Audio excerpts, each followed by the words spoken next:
እንደምሰነበታችሁ ተማሪዎች ዛሬ የቻፕተር 4ን ቀጣይ ፓርት እናያለን። the end of the war የሚለውን the end of the first world war.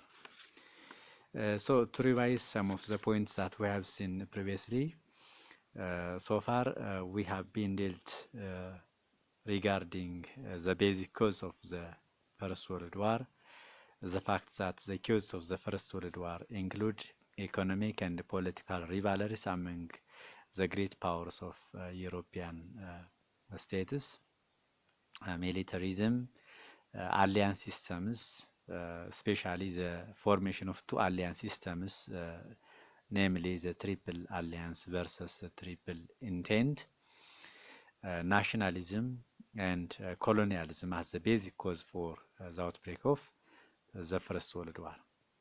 And as well, we have seen the immediate cause. The immediate cause for the outbreak of the First World War was the assassination of Austrian prince called Franz Ferdinand by a Serb nationalist named Gavrilo Princip on June 1940. This was assumed to be the immediate cause for the outbreak of the First World War. And we have seen the course of the First World War. The fact that the First World War was mainly fought in Europe, or the main theater of the First World War was Europe, and it was carried out on two fronts: the Eastern Front, the Germans against Russia, and the Western Front, the Germans against Allied powers.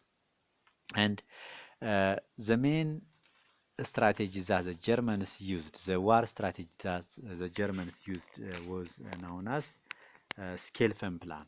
Schelfenplan was the strategy that the Germans used during the First World War. And during the First World War, chemical weapons were used, tanks and submarines were used for the first time. And this First World War was also a trench war, or it was carried out by digging trenches. And the year 1970 was decisive in the history of the First World War because, number one, the Russians withdrew from the First World War because of October Revolution. Number two, America entered into the war because the Germans submarine ships attacked the American commercial ships. And the entry of United States of America helped the Allied powers. Hereafter, the Allied powers defeated the Central powers one after the other. Now, when we see the end of the war, in the last part, after the entry of United States of America into the First World War, the Central powers began to be defeated by Allied powers. For that matter, the first Central state to be defeated was Bulgaria. Bulgaria was the first of Central powers to sign armistice on September 1918. Ottoman Empire was also capitulated on October 1918, and after the withdrawal, after the overthrow of Habsburg monarchy, Austria and Hungary signed separate armistice. They signed separate armistice. ምንድን ነው? አሜሪካ እንግዲህ በ1917 ዓመተ ምህረት የጦርነቱ በአንደኛ ዓለም ጦርነት ታሪክ በጣም ወሳኝ ዓመተ ምህረት ተደርጎ ይወሰዳል። ያው ምንድነው? አንደኛ ራሽያ በኦክቶበር ሪቮሉሽን ምክንያት ከጦርነቱ የወጣችበት ዓመተ ምህረት ነው። በምትኩ ደግሞ ሌላኛው አያለን ሀገር አሜሪካ ወደ አንደኛ ዓለም ጦርነት የገባችበት ዓመተ ምህረት ነው እና አሜሪካ እንግዲህ ወደ ባላይድ ፓወር በኩል ነው ወደ ጦርነቱ የተቀላቀለችው። አሜሪካ ለምን ገባች የሚለውን ምክንያት ስናይ ቅድም እንዳልነው በዋናነት የጀርመን ባህር ሰርጓጅ መርከቦች በአሜሪካ ንግድ መርከቦች ላይ ጥቃት ማድረሳቸው ነው በ1917 ዓመተ ምህረት አሜሪካን ወደ አንደኛ ዓለም ጦርነት እንድትገባ ያደረጋት። አሜሪካ ወደ ጦርነት ስትገባ አዲስ ኃይል ይዛ ነው የገባችው። ያልተነካ ጉልበት ያልተነካ ኃይል ነው እዛ የገባችው። ከዚህ በኋላ እንግዲህ አላይድ ፓወሮች ሴንትራል ፓወሮችን ድባቅ መምታት ችለዋል፣ ማሸነፍ ችለዋል ማለት ነው። የመጀመሪያዋ ወደ ሰላም በመምጣት የተኩስ አቁም በመፈራረም የመጀመሪያዋ ሴንትራል ፓወር ቡልጋሪያ ናት። በመቀጠል ኦቶማን ኢምፓየር ካፕቹሌት ተደርጋለች፣ ተይዛለች። የኦቶማን ሰፊው የኦቶማን ተርክሽ ግዛት ተነጥቆባታል። አውስትሪያና ሃንጋሪ እንግዲህ አንድ ግዛት ነበረች። የሰላም ስምምነት ከፈረመች በኋላ አውስትሪያ ሃንጋሪ ይሄ ስርወ መንግስቷት ሀብስበርግ የሚባል ስርወ መንግስት ነበራት ለረጅም ጊዜ ቆየ። ይሄ ስርወ መንግስት ሲፈረካከስ ሁለቱ ሀገራት የተለያዩ ሀገራት ሆነዋል። አውስትሪያም ራሷን የቻለች ሃንጋሪም ራሷን የቻለች ሀገር ሆናለች። አውስትሪያ ሃንጋሪ ትባል የነበረው አውስትሪያና ሃንጋሪ የብቻቸውን ራሳቸውን የቻሉ ሀገሮች ሊሆኑ ይችላል ማለት ነው። ሌላ ጀርመን ስናይ ጀርመን እንደዚሁ ኤክስፔሪየንስ ሪቮሉሽንስ በጀርመን ከፍተኛ የሆነ አብዮት ነበረ። ጦርነቱን በመቃወም በተለይ በዚሁ በ1918 ዓመተ ምህረት ይሄም በወቅቱ የነበረውን የጀርመን ኢምፐረር ወይም ደግሞ ንጉስ ወደ ጎረቤት ሀገር ወደ ኒውዚላንድ እንዲኮበልል እንዲሸሽ አድርጎታል። ከዛ በኋላ ጀርመን ፕሮክሌምድ ሪፐብሊክ ህዝባዊ አስተዳደር ሆናለች። የጀርመን ኢምፓየርም ለአንድና ለመጨረሻ ጊዜ አክትሞለታል ማለት ነው። ከዛ በኋላ እንግዲህ ጀርመን የሰላም ስምምነት የተኩስ አቁም ስምምነት ስትፈራረም ነው የአንደኛ ዓለም ጦርነት የተጠናቀቀው ኦፊሻሊ። ጀርመን ሳይንድ አርሚስቲስ ማለት የተኩስ አቁም ስምምነት እንደማለት ነው። ዊዝ አላይስ ኦን ኖቬምበር 11 1918 በ11ኛው ቀን በ11ኛው ወር በ11 ሰዓት ጀርመን ከአላይድ ፓወሮች ጋር አርሚስቲስ ስትፈራረም የአንደኛ ዓለም ጦርነት ሊያከትም ይችላል ማለት ነው። እንግዲህ ከጦርነቱ በኋላ ያለው ነገር ምንድነው? ኢፌክት ወይም ነው ኮንስኩዌንስ ነው። ኢፌክቱ እንግዲህ ጦርነት ሲካሄድ ማቴሪያል ዲስትራክሽን ይኖራል፣ ሂውማን ላይፍ ሎዝ ይኖራል። የሰው ልጆች ብዙ ሰው ወታደሮች ተገለዋል፣ ብዙ ንጹሃን ተገለዋል፣ ብዙ ማቴሪያሎች ወድመዋል፣ ብዙ መሰረተ ልማት እንዳልነበር ሆኗል። በተጨማሪ በዓለም ላይ የቆዩ ኦልድ ኢምፓየሮች ፌል አድርገዋል። ከአንደኛ ዓለም ጦርነት በኋላ ዘ ኮላፕስ ኦፍ ኦልድ ኢምፓየር ሰቻስ ራሽያንስ የራሽያን ኢምፓየር ፌል አድርጓል። የራሻ ዳይናስቲ ፌል አድርጓል። የጀርመን ዳይናስቲ ፌል አድርጓል። የአውስትሪያ ሃንጋሪ ኢምፓየር ዳይናስቲ እንደዚሁ ፌል አድርጓል። የኦቶማን ኢምፓየር ዳይናስቲ ፌል አድርጓል። ዘ ኦልድ ኢምፓየር ዘ ኮላፕስ ኦፍ ኦልድ ኢምፓየርስ አንዱ ኢፌክት ነው። እንደገና ዘ ዋር ኢግናይትድ ዘ ራሻ ሪቮሉሽን የራሻ አብዮት መሰረታዊ ምክንያት ይሄ የአንደኛ ዓለም ጦርነት ነው። ይሄም የራሻ ሪቮሉሽን በሂደት ወደ ተለያዩ የዓለማችን ክፍሎች ወደ ቻይና እና ወደ ኩባ ስፕሪድ አድርጓል። በመሰረቱ የራሻ ሪቮሉሽን የኮሚኒስት ሪቮሉሽን የመጀመሪያው ኮሚኒስት ሪቮሉሽን ነው። ይሄ ኮሚኒስት ሪቮሉሽን በተለያዩ የዓለማችን ክፍሎች ስፕሪድ አድርጓል። ዘ ዋር ኦልሶ ኢንድድ ዘ ኦቶማን ኢምፓየር ኢን ዘ ኢስት ጦርነቱ የኦቶማን ኢምፓየር በምስራቅ ላይ የነበራትን የኦቶማን ኢምፓየር ለአንዴና ለመጨረሻ ጊዜ እንዲያበቃ አድርጓል። ኢት ሌድ ዘ ቤዝ ፎር ሞደርን ዲሞክራቲክ ኢስላሚክ ስቴት ተርኪ።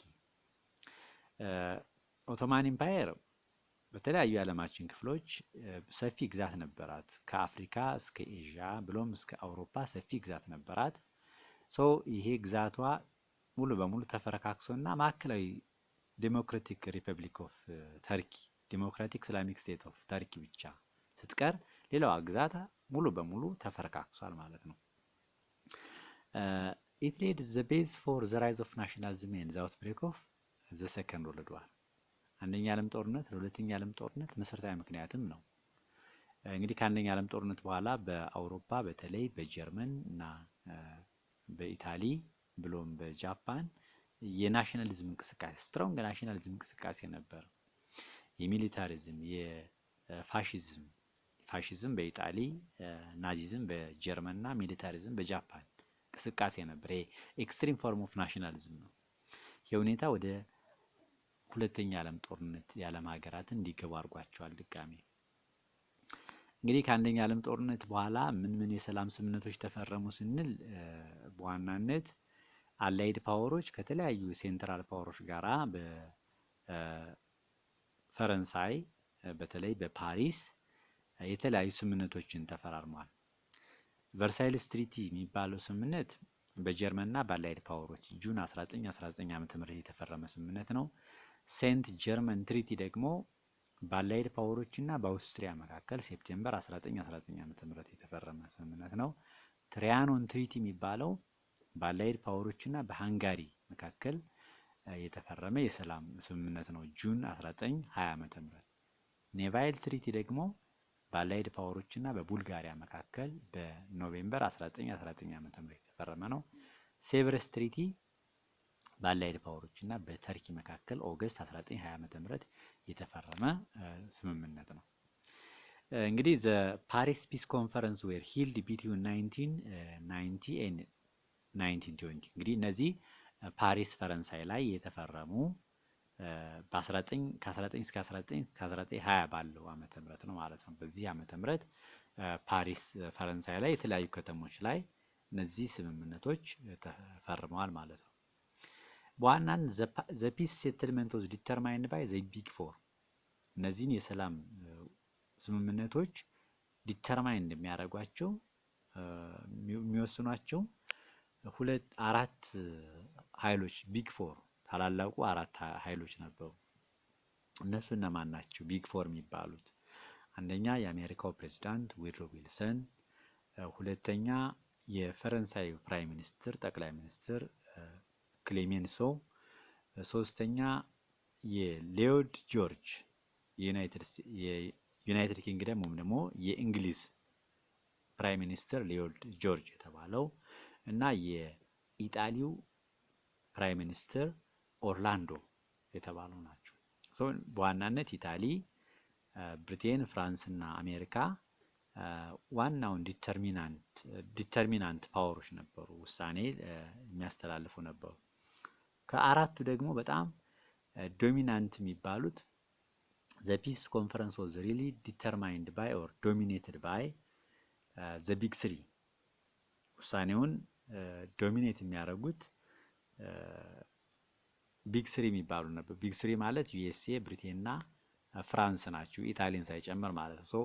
በዋናነት ከፍተኛውን ውሳኔ ያስተላለፉት ዶሚናንት ፓወር የሚባሉት እነዚህ ሶስቱ ሀገራት ነበሩ ማለት ነው።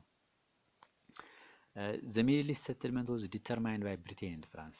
በተለየ ሁኔታ ደግሞ የመካከለኛው ምስራቅ ጉዳይ በብሪቴን እና በፈረንሳይ ተወስኗል። እንግዲህ የመካከለኛው ምስራቅ በኦቶማን ተርኮች ቁጥጥር ስር ነበር። በኋላ ኦቶማን ተርኮች ሲሸነፉ ይሄንን መካከለኛው ምስራቅን ብሪቴንና ፈረንሳይ ተቆጣጠሩታል። በመካከለኛው ምስራቅ ላይ ውሳኔ በማስተላለፍ ብሪቴንና ፍራንስ ዶሚናንት ነበሩ። ምናልባትም በጣም ወሳኝ የሚባለውን የቨርሳይልስ ስምምነትን ስናይ ይሄ ቨርሳይልስ ትሪቲ ቅድም እንዳልነው በጀርመንና በአላይድ ፓወሮች መካከል የተካሄደ ስምምነት ነው። ኢት ፎርማሊ ኢንድድ ዘ ዋር ቢትዊን ዘ ቱ ሳይድስ። በሴንትራል ፓወሮች እና በአላይድ ፓወሮች መካከል የነበረውን ጦርነት ፎርማሊ ኢንድ ያደረገው ስምምነት ይሄ ቨርሳይልስ ትሪቲ የሚባለው ኢት ዋዝ ሳይንድ ኢን ጁን 28 1980 አት ኤ ፓላስ ኦፍ ቨርሳይልስ ኒር ፓሪስ። በፈረንሳይ ቨርሳይልስ የሚባል ቤተ መንግስት አካባቢ በፓሪስ አጠገብ የምትገኝ ታላቅ ከተማ ነች ቨርሳይልስ። እዛ ላይ የተፈረመ ስምምነት ነው። እንዲህ በቨርሳይልስ ስምምነት ጀርመን አይቀጡ ቅጣት ተቀጣለች። ብዙ ግዛቶቿን ተነጥቃለች። ለምሳሌ ከፈረንሳይ በ1870 እስከ 1871 በተካሄደው ፍራንኮ ፕሩሺያ ጦርነት ፕሩሺያ ወይም ደግሞ ጀርመን ፈረንሳይን አሸንፋ ሁለት ግዛቶችን ተቆጣጠረ ነበር፣ አልሳስና ሎሬን የሚባሉ ግዛቶችን። እነዚህን ግዛቶች ለፈረንሳይ እንድትመልስ ተገዳለች። ጀርመኒ ሲድድ ማለት ጀርመን ያጣቻቸው ቦታዎች የተነጠቀቻቸው፣ በዚህ በቨርሳይልስ ስምምነት ጀርመን የተነጠቀቻቸው ቦታዎች ምን ናቸው ስንል አልሳስና ሎሬንን ለፈረንሳይ መልሳለች። ዩፐን፣ ማልሜዲ እና ሞርሰንት ደግሞ ለቤልጂየም ሰጣለች። ስሽልስዊንግን ለዴንማርክ መልሳለች። ቴሪተሪስ ኢን ዘ ኢስት በምስራቅ አውሮፓ ያሉ ግዛቶችን ለፖላንድ ሰጣለች። እንደዚሁም ዲስትሪክትስ ኦፍ ሆልችን ማለት የስላቭ ህዝቦችን የያዘች ግዛት ናት። ይችን ግዛት ደግሞ ለቼክ ሰጣለች። ቼክ ማለት ቼኮስሎቫኪያ እንደማለት ነው። ዳንዚግ የሚባለው ደግሞ የጀርመን ግዛት ኢት ዋዝ ሜድ ኤ ፍሪ ሲቲ አንደር ዘ ሊግ ኦፍ ኔሽን በሊግ ኦፍ ኔሽን ቁጥጥር ነፃ ግዛት እንዲሆን ተወስኗል። ማሜል፣ ሳርኮል፣ አይረን ፕሮቪንስ እነዚሁም እንደዚሁ በሊግ ኦፍ ኔሽን ቁጥጥር ስር እንዲሆኑ ተደርጓል። ሶ እንደ አጠቃላይ ጀርመን 13% የሚሆነዋን ግዛቷን 48% የሚሆነዋን የአይረን ኦር የማዕድን ቦታዋንና 10% የሚሆነው የከሰል ማዕድን ቦታዋን እንደዚሁም 15% የሚሆነውን አግሪካልቸራል ፕሮዳክሽን ቦታዋን ተነጥቃለች ማለት ሲድ አድርጋለች ለቃለች ማለት ነው። as well the German colonies in Africa were divided between Britain and France አፍሪካ ውስጥ የነበሩ ቅኝ ግዛቷ ብሪቴንና ፈረንሳይ ተከፋፍለውታል። ሩቅ ምስራቅ የነበረ የጀርመን ቅኝ ግዛት ጃፓን ተቆጣጥራለች። በተለይ ካሮሊን፣ ማርሻል እና ሚራንስ አይላንድስ የሚባሉ የሩቅ ምስራቅ የጀርመን ግዛቶች ጃፓን ተቆጣጥራለች። ሶ ጀርመን አፍሪካ ውስጥ የነበራት ቅኝ ግዛት እና ሩቅ ምስራቅ ውስጥ የነበራት ቅኝ ግዛት ተነጥቆባታል ማለት ነው። የጀርመን ወታደር እንደዚሁ 100,000 ብቻ እንዲሆን ተወስኗል። it limited the Versailles Treaty limited the German regular army to 100,000 and conscription was forbidden 100,000 ብቻ አይደለም ሆኖ የተወሰነው ጀርመን ድጋሜ ሌላ ወታደር እንዳታሰለጥን እንዳትመለምል ታግዳለች።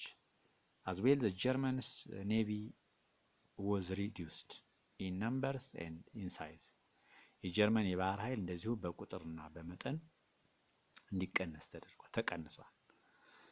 ጀርመን was not allowed to possess military aircraft, tanks, heavy artillery or submarines የጀርመን የጦር ሰራዊት እንደዚሁም የጀርመን ጦር ኤሮፕላን እንዳይጠቀም፣ ታንክ እንዳይጠቀም፣ ከባድ መሳሪያዎች እንዳይጠቀምና ባህር ሰርጓጅ መርከቦች ሰብማሪኖች እንዳይጠቀም ተከልክሏል በዚህ በቨርሳይል ስምምነት። it made Rhineland demilitarized territory ሪንላንድ የተባለውን የጀርመን ወታደራዊ ማሰልጠኛ ነበረ ቦታ እና ስትራቴጂክ ቦታ ከውትድርና እንቅስቃሴ ነፃ እንዲሆን ዲሚሊታራይዝድ ዞን እንዲሆንም እንደዚሁ በቨርሳይል ስምምነት ተወስኗል ማለት ነው። ሶ ይሄ የቨርሳይል ስምምነት it was not negotiable between allies and Germany ጀርመንና አላይድ ፓወሮች ተደራድረው የተወሰነ ውሳኔ ሳይሆን አላይድ ፓወሮች የሰላም ሐሳቡን ድራፍት አድርገው በጀርመን ላይ የጫኑት ተጽዕኖ ነው። it was drafted by allies and imposed on Germany ጀርመንን ዝም ብለው ተቀበይ አይነት ነገር የጫኑበት ሁኔታ ነው። ጀርመኖች አክሴፕት አድርገውት አይደለም ይሄን ውሳኔ የሄዱ ኔጎሺዬት በሰላማዊ መንገድ ተነጋግረው ሳይሆን ተቀበይ የሚል አይነት ውሳኔ አስተላልፈዋል። በዚህም ጀርመኖች ከፍተኛውን ቅሬታ እንዲያድርባቸው አድርጓል ይሄ የቨርሳይል ስምምነት። በዛ ምክንያት the Germans called this peace treaty as dictate or dictated peace ፈላጭ ቆራጭ ማለት ይሄንን የሰላም ስምምነት ተቃውመውታል። ስሌቭ ትሪቲ ይሉታል። ጀርመኖችን ባሪያ ለማድረግ ተገዥ ለማድረግ የተፈረመ ስምምነት ለማለት ነው። እና በዛም በተለይ የናዚ ፓርቲ ሂትለር የናዚ ፓርቲን በመወከል ይሄንን ቨርሳይል ስምምነት እንደ ዋና ኤክሰለንት ፕሮፓጋንዳ አድርጎ ተጠቅሞበታል። ኤክሰለንት ፕሮፓጋንዳ ወይም ደግሞ ዋና የፕሮፓጋንዳ ምንጭ አድርጎ ተጠቅሞበታል ጀርመን ላይ ስልጣን ላይ ለመውጣት። ይሄ ቨርሳይል ስምምነት በሂደት ጀርመኖች ቅሬታ እንዲያድርባቸውና ለሁለተኛ ዓለም ጦርነት አስተዋጽኦ አበርክቷል ማለት ነው። ሌላኛው የአንደኛ ዓለም ጦርነት ሜን ኢፌክት የሚባለው ኮንሲኩዌንስ የሚባለው የሊግ ኦፍ ኔሽን መመስረት ነው። እንግዲህ ሊግ ኦፍ ኔሽንን ለመመስረት መጀመሪያ ሀሳቡ የተነሳው በዚህ በቨርሳይል ስምምነት ነው። ኢትስ ኮንቬናንት was included in the first section of the Versailles Treaty የሊግ ኦፍ ኔሽን ጽንሰ ሀሳቦች መርሆች የተቀመጡት በቨርሳይልስ ስምምነት የመጀመሪያ አንቀጽ ላይ ነው። ሊግ ኦፍ ኔሽን የመመስረት ሀሳብ የተነሳው በቨርሳይልስ ስምምነት መሆኑን ልብ በሉ። በእርግጥ ሊግ ኦፍ ኔሽን የተመሰረተው it was formally established in 1920 በ1920 ዓመተ ምህረት ነው የተመሰረተው እና ይሄ ሊግ ኦፍ ኔሽን it was the first international peacekeeping organization የመጀመሪያው ዓለም አቀፋዊ የሰላም ተቋም። ፕራይመሪ ጎሩ ምንድነው? ተቀዳሚ ተግባሩ ዓላማው ምንድነው ስንል to prevent wars through collective security and disarmament ጦርነትን መከላከል ነው። ምናልባትም የጋራ ደህንነትን በማስጠበቅ የጋራ ጸጥታን በማስከበርና በጦር መሳሪያ ቅነሳ። so it serves as a forum in which nations could settle their disputes through peaceful means ሀገራት ግጭቶቻቸውን በሰላማዊ መንገድ እንዲፈቱ ለማስቻል ታስቦ የተቋቋመ ዓለም አቀፋዊ የመጀመሪያው የሰላም ተቋም ነው ሊግ ኦፍ ኔሽን። ሊግ ኦፍ ኔሽን በማን ተመሰረተ ስንል በዊድሮ ዊልሰን ነው። ዊድሮ ዊልሰን የአሜሪካ ፕሬዝዳንት ነው። so its foundation was laid by ዊድሮ ዊልሰን of USA። ሆኖም ግን ምንም እንኳን በዊድሮ ዊልሰን የአሜሪካ ፕሬዝዳንት ብርቱ ጥረት ሊግ ኦፍ ኔሽን ቢመሰረትም አሜሪካ ግን የሊግ ኦፍ ኔሽን አባል አልነበረችም። ለምንድን ነው አባል ያልሆነችው ለሚለው ደግሞ ዋናው ምክንያት because of the opposition of the member of the Senate የአሜሪካ ምክር ቤት አባላት የሴኔት አባላት አሜሪካ የሊግ ኦፍ ኔሽን አባል እንድትሆን ፍላጎት አልነበራቸው፣ ኦፖዝ አድርገዋል። በዛ ምክንያት አሜሪካ አባል ሳትሆን ቀርታለች ማለት ነው። አሜሪካ ብቻ አይደለችም። ጀርመንም እስከ 1926 ዓመተ ምህረት ድረስ የሊግ ኦፍ ኔሽን አባል አልነበረችም። ራሽያም እስከ 1934 ዓመተ ምህረት ድረስ የሊግ ኦፍ ኔሽን አባል አልነበረችም። ዋና የሚባሉ የዓለማችን ሀገራትን አያካትትም ነበር ማለት ነው። የተወሰኑትን ሚስ ያደረገ ነበር ማለት ነው። በእርግጥ አባላቱ ከተመሰረተ ጀምሮ ከጊዜ ወደ ጊዜ እየጨመሩ መጥተዋል። ለምሳሌ በ1935 ዓመተ ምህረት አባላቱ ወደ 58 ሀገራትን ያካትት ነበር። ሊግ ኦፍ ኔሽን የተመሰረተው ስዊዘርላንድ ላይ ነው። the headquarter of the League of Nations was in Switzerland ጄኔቫ በስዊዘርላንድ ዋና ከተማ ጄኔቫ ላይ ነው ዋናው የሊግ ኦፍ ኔሽን መቀመጫ። የሊግ ኦፍ ኔሽን ዋና ዶሚናንት ፓወሮች እነማን ናቸው? በተለይ በአንደኛ ዓለም ጦርነት ቪክቶሪየስ ፓወርስ የሚባሉት ናቸው። ቪክቶሪየስ አላይስ ናቸው፣ አሸናፊ ኃይሎች ናቸው። እነማን ናቸው? ብሪቴን፣ ፍራንስ እና ኢታሊ ናቸው። እና ይሄ ሊግ ኦፍ ኔሽን ውኑኑ በዓለም ላይ ሰላምን ማስፈን ችሏል ወይ ስንል it was unable to prevent aggressions by Axis powers በሂደት በተለይ በ30ዎቹ የአክሲስ ፓወሮችን ወረራ ማቆም አልቻለም። እንዲያውም its powers were limited to persuasion and various levels of moral and economic sanctions ፓወሩ በማግባባትና የተለያዩ ሞራልና የኢኮኖሚክ ማዕቀቦችን በመጣል ላይ የተወሰነ ነበር። ምናልባትም it failed to prevent war because it lacked its sound armed forces to enforce its resolutions ሊግ ኦፍ ኔሽን ምንድነው ኢፌክቲቭ ያልሆነው ፌል ያደረገው በምን ምክንያት ነው ብንል ለሚለው አሁን መሰረታዊ ምክንያቱ ምንድነው? it had no armed forces የራሱ የሆነ ጠንካራ ወታደር አልነበረውም። በዛ ምክንያት ህግ የሚተላለፉ ሀገራት ላይ እርምጃ በመውሰድ በዓለም ላይ ሰላምን ማስፈን አልቻለም ነበር። Especially its credibility was weakened after it failed to stop the Japanese aggression in Manchuria in 1931 የሊግ ኦፍ ኔሽን ተቀባይነት በእጅጉ የቀነሰው በተለይ ጃፓን ማንቹሪያን ስትወር በ31 ዓመተ ምህረት ምንም አይነት እርምጃ አልወሰደም። ወይም ደግሞ የጃፓን የማንቹሪያን ወረራ ማቆም አልቻለም። በተመሳሳይ ፋሺስት ኢጣሊ ኢትዮጵያን ስትወር በ1935 ዓመተ ምህረት እንደዚሁ የፋሺስት ኢጣሊያን አግሬሽን ማቆም አልቻለም። እነዚህ ክስተቶች በተለይ ሊግ ኦፍ ኔሽንን ክሬዲቢሊቲውን ወይም ደግሞ ተቀባይነቱን እንዲያጣ አድርገውታል።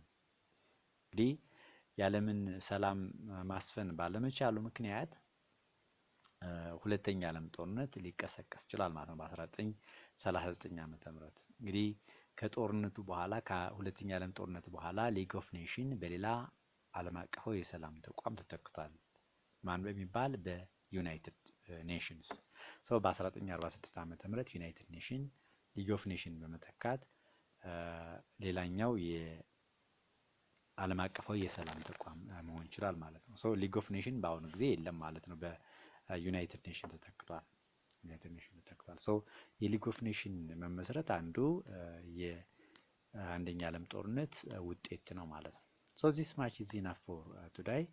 ምናልባትም ኖቶችን ተፈለጋችሁ 2018 ሂስትሪ ሌሰን በሚለው ቻናሌ አታች አረጋቸዋለሁ። እነሱን ማየት ትችላላችሁ። በተጨማሪም ያለፋችሁ ክላስ ካለ ሳታውት የቀረ ነገር ካለ ፕላይሊስት ላይ እየገባችሁ ሌሎችን ቪዲዮዎችን ከዚህ በፊት ያሉ ቪዲዮዎችን ማየት ትችላላችሁ። አስተያየት ካላችሁ ምናልባትም ኮሜንት መስጠት ትችላላችሁ። ስለነበረኝ ጊዜ አመሰግናለሁ። ቻናሉን ላይክ እና ሰብስክራይብ ሼር ማድረጉን አትዘንጉ። ሰላም ጊዜ